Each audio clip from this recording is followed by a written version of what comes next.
కుప్పంలో జరిగిన ఇన్సిడెంట్ చూస్తుంటే నిజంగా చాలా బాధాకరంగా ఉంది. సీఎం చంద్రబాబు నాయుడు గారి సొంత నియోజకవర్గంలోనే ఇలా జరుగుతుందంటే రాష్ట్రంలో మహిళలకి ఏమాత్రం భద్రత కల్పిస్తున్నారో ఒకసారి రాష్ట్ర ప్రజలు ఆలోచించగలరు.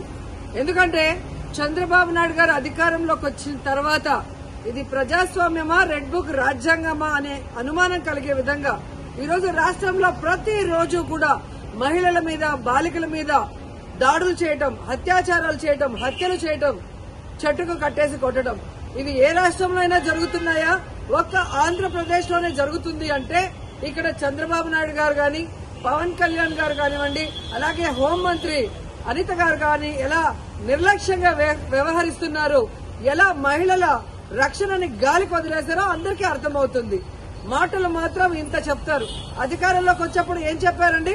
చంద్రబాబు నాయుడు అంటారు, ఎవరైనా ఆడపిల్లల జోలికి వస్తే అదే వాళ్ళకి చివరి రోజు అవుతుంది అన్నారు. మరి మీ సొంత నియోజకవర్గంలో భర్త అప్పు చేశాడని భార్యని చెట్టుకు కట్టేసి కొడుతుంటే మరి మీరు ఏం చర్యలు చేపట్టారు? ఎక్కడి నుంచి వీళ్ళకి ధైర్యం వచ్చిందని నేను అడుగుతున్నాను. మీ పార్టీకి సంబంధించిన తెలుగుదేశం పార్టీ నాయకుడు ఒకడు ఈ అమ్మాయిని కట్టేసి కొట్టడం నిజం కాదా? మరి అతనికి ఎక్కడి నుంచి ధైర్యం వచ్చింది? కొడుకు ముందర, చిన్న బిడ్డ ముందర అమ్మని కట్టేసి కొట్టారు అంటే ఈరోజు పోలీసులు చూసినా భయం లేదు. అలాగే చంద్రబాబు నాయుడిని, హోంమంత్రిని చూసినా మీ పార్టీ వాళ్ళకి భయం లేకుండా పోయింది.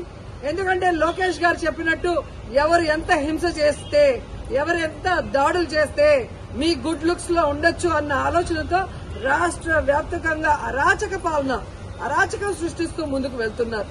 ఈరోజు సిగ్గుచేటు ఒక మహిళ హోంమంత్రిగా ఉండి కూడా ఈ రాష్ట్రంలో మహిళల పైన జరిగే దాడుల్ని అరికట్టలేకపోతున్నారు అంటే ఆవిడ నిర్లక్ష్యానికి నిదర్శనం కాదా? ఈరోజు పరిటాల సునీత గారి నియోజకవర్గంలో 14 సంవత్సరాల అమ్మాయిని, చిన్న అమ్మాయిని 14 మంది తెలుగుదేశం పార్టీ నాయకులు రేప్ చేస్తే కనీసం ఏం చర్యలు చేస్తుందండి? కనీసం వెళ్లి పలకరించిందా? అలాగే అనంతపూర్లో ఒక గిరిజన ఇంటర్మీడియట్ స్టూడెంట్ ని చంపేస్తే పోలీసుల నిర్లక్ష్యం వల్ల అమ్మాయి చనిపోతే అక్కడికి వెళ్లి హోంమంత్రి ఏమైనా చర్యలు చేపట్టిందా? మళ్ళీ గొప్పగా ఎన్నికల తర్వాత చెప్తుంది చంద్రబాబు నాయుడు ముఖ్యమంత్రి అయ్యాడు కాబట్టి ఇక ఆంధ్రప్రదేశ్ లో మహిళలంతా గుండెల మీద చేతులు వేసుకుని ప్రశాంతంగా నిద్రపోవచ్చని భారీ డైలాగ్ కొట్టింది. కనీసం కుప్పంలో కూడా మహిళలు ప్రశాంతంగా పడుకునే పరిస్థితి లేకుండా పోయింది.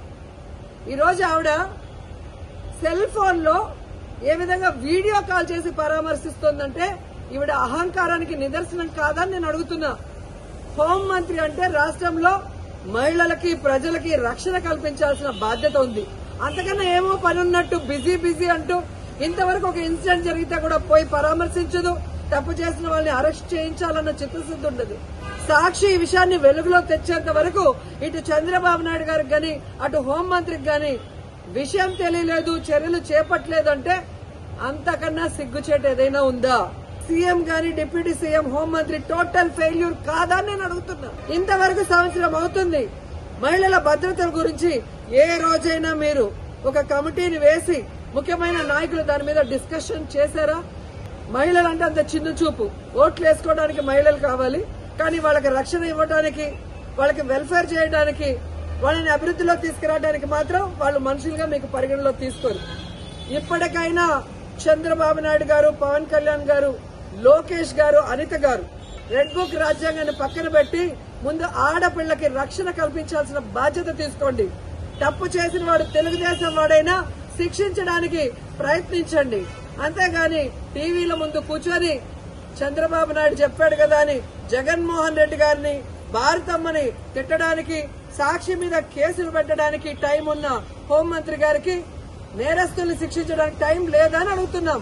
వాటి మీద కాన్సన్ట్రేట్ చేయని హెచ్చరిస్తున్నాం.